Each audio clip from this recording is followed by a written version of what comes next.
Well, hello rally friends and welcome to my final kitchen table of 2018. Listen, I hope you all had a lovely and peaceful and restful Christmas. I have to say, I did, although just before Christmas, I got the opportunity to go to a test. It was fantastic. The week before Christmas, went to the Citroen test on the Col de Perty, which is, I don't know, about an hour or so to the west of Gap. So it's right in the centre of where most of this year's action will take place in the Monte Carlo Rally. The perfect place, really, for a pre-event test.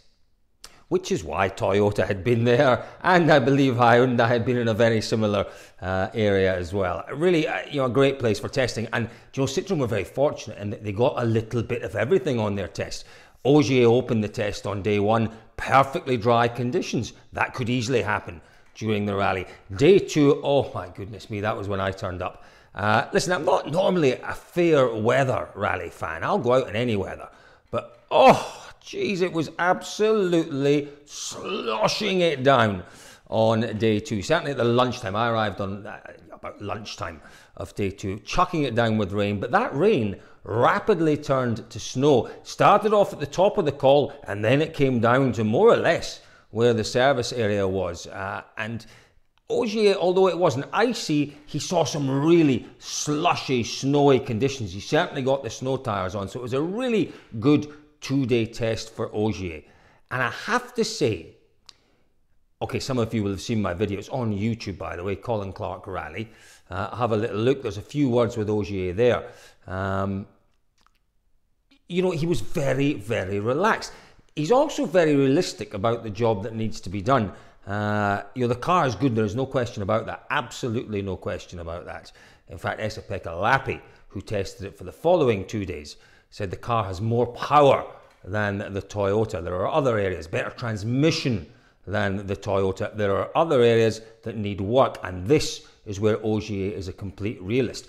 What he says, and he makes it very clear, is that in certain circumstances, in certain conditions, the car is almost unbeatable. It is so fast, it performs so well. But that is a narrow window of operation. They need to broaden it so that it works at that ultimate level across more varied conditions.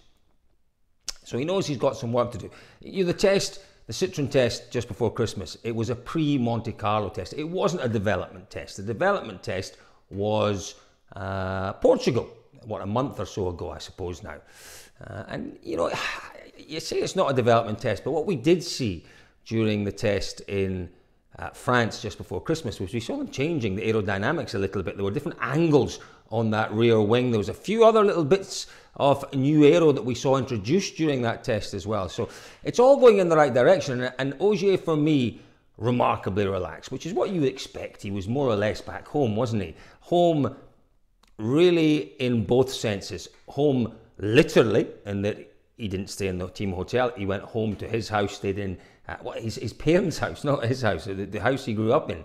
He went home to every night of the test, and he was home and that he was back within the bosom of the Citroen family. And it just all seemed very, very relaxed. It all seemed really quite positive. But as I say, the underlying sense to me was that there was a sense of, there's work to do. Realism was what it was about. The understanding that they're not there yet. They're clearly not there yet. They have work to do. But don't forget, he was in exactly the same position with M Sport 2 years ago. He had to find the setup with that M Sport car. It took him 4 or 5 events. It might not take him so long. It might take him longer at Citroen. But what we know is we've got Monte Carlo, where it's about the head, and he's won that, 6 times now if you include the IRC win? 5 or 6 times. It's about using the head. It's about understanding, really, the conditions. And Ogier is by far the best at that. He really is. He really is. And I would say, for me, he starts as favourite for the Monte Carlo Rally. He could easily pick up certainly good points there. We've then got early on in the season, we've got Corsica, another good event, as we know, for Citroen. The car works well on that kind of tarmac. So there are opportunities. You can get a couple of good results there, banging solid results on the events in between, which are Sweden, Mexico, and is it Argentina? I think it might be. And he's there or thereabouts. He has that little bit of a comfort zone. Those 2 tarmac events at the start of the year give him that opportunity. But he knows there's work to do. He really does know there's work to do. No question about that. He's under no illusions that this year is going to be an easy year. And I was quite, I'd have to say, quite surprised by his relaxed demeanour. Really very, very relaxed. But listen, he's been like that for the past 2 years, I suppose.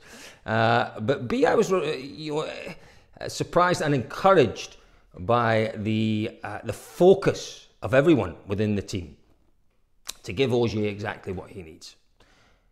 So I think it'll come good. I really do. That's on the evidence of a day and a half of watching that car. But I think it will come good. It's not on the evidence of a day and a half. It's on the evidence of 10 years of glory for Citroen. It's on the evidence of 6 drivers' titles for Sébastien Ogier. It will come good. I think there's no question about that. And he will be a challenger this year, no doubt about that either. So day two was interesting. Day 2 for me, it was day 3 of the test. It was Esa-Pekka Lappi, his first tarmac test in the C3 World Rally car. And, he had, again, different conditions from Ogier. So all of that very wet snow and slush that had come down the day before and the evening before had turned to ice. And there was a perfect ice base, certainly for the morning. It started to melt a bit in the afternoon, but again, that replicates conditions that these drivers can easily expect on the Monte Carlo Rally. And again, Lappi, I do like Lappi. He was very laid back, very laconic. Wasn't too excitable, but in some ways he was. He was happy. We spoke to him at lunchtime after that morning on the ice, and he said, look, we've made some already big steps forward in the setup for this car. He said, I think Seb will be pleased with the setup changes that we've made in the direction that we've gone in. Yes, it's a 2-man team, but those two will work very, very close together this year to give each other what's required, I think, to give Ogier, and let's be realistic about it, it is Ogier that is going for the title this year in Citroen, to give Ogier that opportunity to push for the driver's title. They will, without any question, work together as a team. Will they, on some events, be bolstered by a third car? Well, I think that's a possibility. Let's move on. Let's move on to the other news and see where potentially a third car for Citroen might be a possibility. Elvin Evans. He's been given the seat at M Sport, or he's earned. Let's say he has earned that seat at M Sport. Now, let's make no mistake about this. I've seen 1 or 2 comments, and do you know, I understand, guys. I fully understand why people get so passionate. Your Irish fans passionate about Craig Breen, our Kiwi fans passionate about Hayden Paddon and his situation. Our Swedish fans and our Norwegian fans in particular passionate about the situation for Mads Osberg. A lot of people talking, to be honest with you, nonsense about the situation with Elvin Evans. Evans, there is no money, there's no politics involved in the decision. Malcolm Wilson, let's be absolutely clear about this. Malcolm Wilson had a choice of 4 drivers, 3 winners for that car. Malcolm Wilson is paying for that seat. The driver in that seat is not contributing money. It was always Mr. Wilson's choice. And he has picked the driver who he thinks has the greatest potential of delivering success for him in 2019. Now, you can agree or disagree with that. I can absolutely see why he's done that. He's invested a lot of money in Elvin Evans. He's invested a lot of time. He sees something in Elvin. Don't forget, we're only talking, 13, 14 months ago, and Elvin was on the top step of the podium celebrating that magnificent win in GB. We're only talking 2 months ago when he put in that brilliant performance in Spain. Elvin Evans is capable. Elvin Evans is frustrating, and he frustrates the hell out of me in that I know he's capable. Mr. Wilson clearly knows he's capable, but he doesn't deliver often or consistently enough.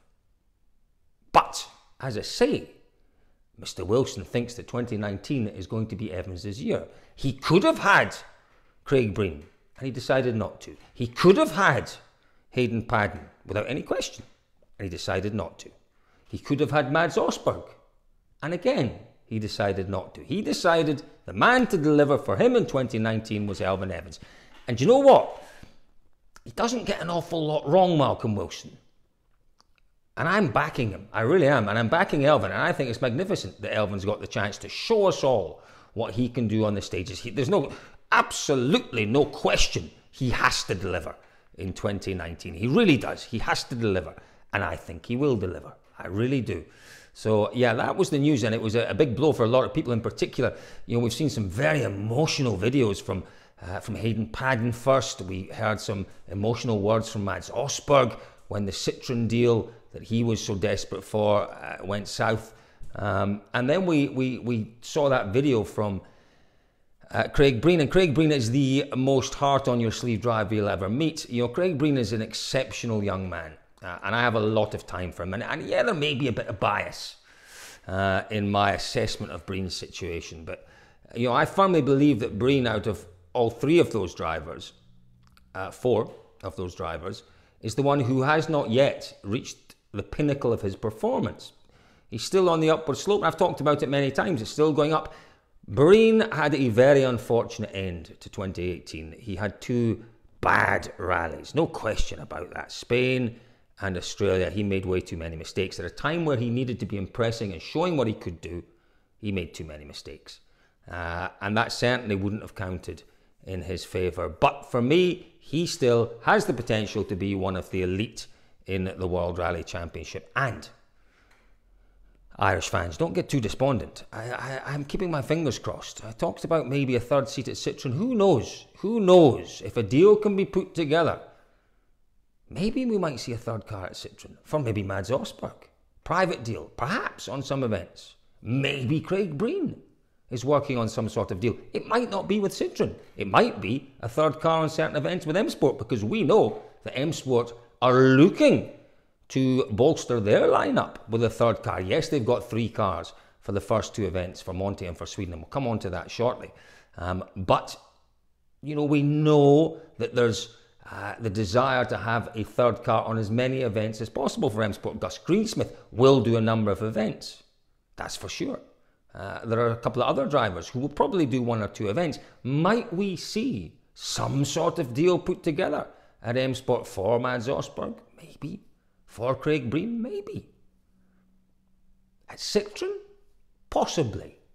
Really possible. I don't think all is doom and gloom for Craig Breen. That is for sure. I think we will see Craig Breen. I'd love to see him in Sweden. You know, he was magnificent in Sweden last year. He really was. On the back of really the most dreadful Rally Sweden you could imagine in 2017, he bounced back with the most incredible performance.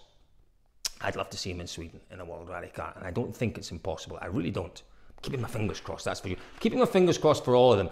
The one who might just have to sit as super sub is potentially Hayden Paddon, but he is a potent super sub. He puts pressure on, in particular, Andreas Mikkelsen, the woefully underperforming Mikkelsen. And that's an honest assessment of last year.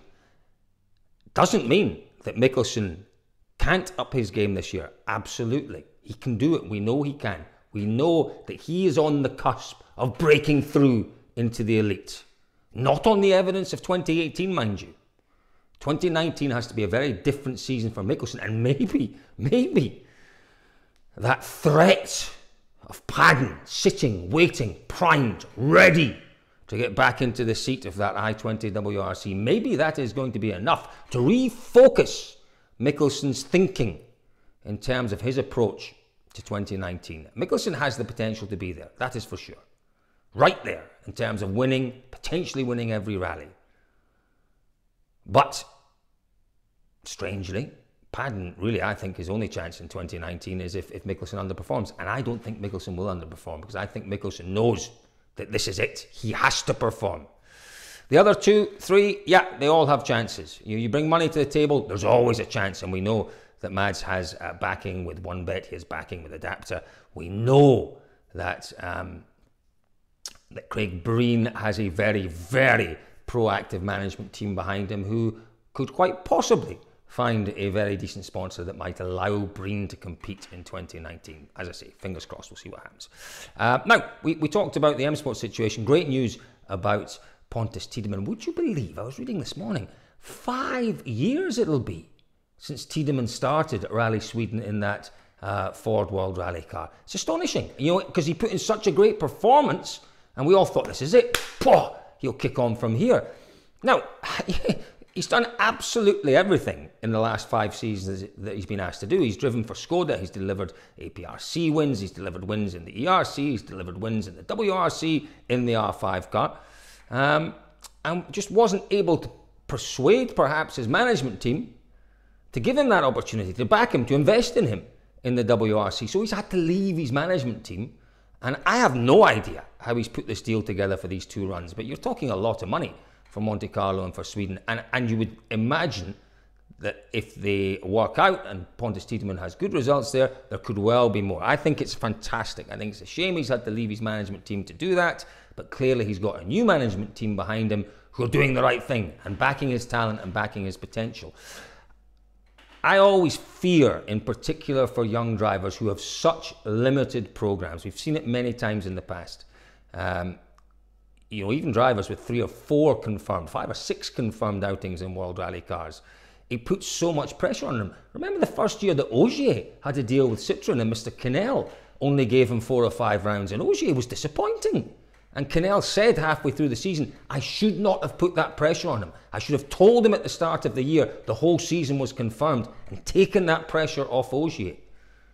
Something that I fear a little for Pontus, in that absolute need to show what he can do in a World Rally car, in particular in Sweden.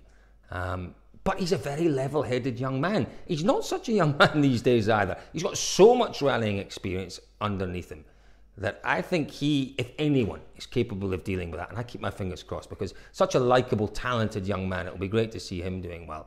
Yeah, we'll wait and see what happens there. So, yeah, a couple of other things to discuss, perhaps co-driver moves. Well, inevitable, I suppose, that we were going to see more moves as the season progressed. Good luck to Dan Barrett, heading back to Takamoto. Takamoto-san?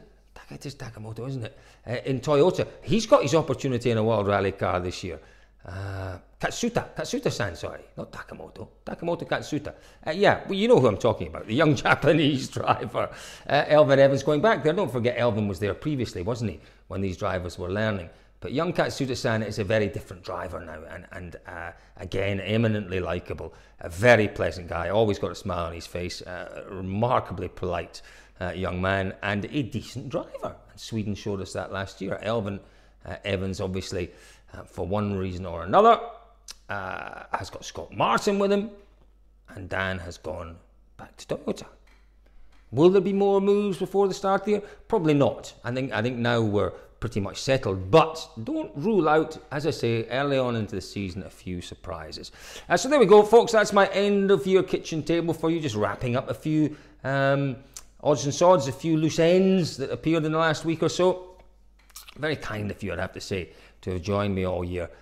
It really has been a bit special. You know, when I first started doing these, I basically thought to myself, you know, no one is going to want to listen to me rabbiting on for 20 minutes, whatever it is, sometimes longer, would you believe? But it's just got bigger and bigger. And, you know, through YouTube and Facebook, we've now got regularly in excess of 20,000 of you sitting down and listening to my thoughts from the kitchen table. And I can't thank you enough for all of your shares on Facebook. Those have been fantastic. Keep doing that. All my subscribers to YouTube as well. I am heading towards that YouTube sensation. 2,900 now. About another 150,000 to go, but we're getting there. You know, I can't thank you all enough, and for all your feedback and all the wonderful comments that we get with the videos, and the great quality of discussion and debate that we get in the comments section on the videos. I absolutely love reading those. That's really, really, really good to see the encouragement to go on and keep doing these. Mugs from the kitchen table, something we've introduced this year. This wonderful one. Listen, it wasn't just this that came through the post, from the wonderful people at the Saaremaa Rally. Now, I don't know if I'm saying that right in terms of the pronunciation. It's probably wrong. Later on in the year in Estonia, it's where Oit Tanak's from. It's his local rally. They've sent me a whole load of goodies. I've got a co-driver bag, pens. What else did I have in there? 3 mugs. One of them was sadly chipped, so I have 2. That's perfect. And you know what? They've invited me out to the rally at the end of the year. And I'm very much looking forward to going out there. It'll be fantastic. I'm also going this year to the Safari Rally. That for me is a dream. Can't wait for that. And another one on the bucket list, the Otago Rally in New Zealand. I'm going out there in April time. So listen, if any of you guys, you're sending the mugs, that's great. And I love the mugs when they come through the door. If you have an event, I'm going to do a little advert now. Apologies for this, but I'm going to take the chance. If you have an event that you feel might benefit from the involvement of the kitchen table, I'm very happy to discuss that with you, to come along to your event. There's all sorts we can do. Kitchen tables, we can do Facebook Lives from stages, from stage ends, we can do interviews, podcasts. If your event would benefit from the extra exposure, shall we call it, that perhaps the kitchen table and myself could give you, then drop me a line. I would be really, really happy to discuss that for you. So, you are your sponsors. Anyone is interested, drop me a line and we'll get discussing. It's going to be a busy year this year already, that's for sure. But I want to fit in as many rallies, as many experiences as I possibly can this year. So, once again, folks, thank you so much for listening to me at the kitchen table all year. It's been an absolute joy to watch the reactions to the thoughts and views from the kitchen table. I do hope you all had a lovely Christmas, and I do hope you all have a very, very peaceful and prosperous and healthy new year. Thanks everyone for listening to my thoughts from the kitchen table.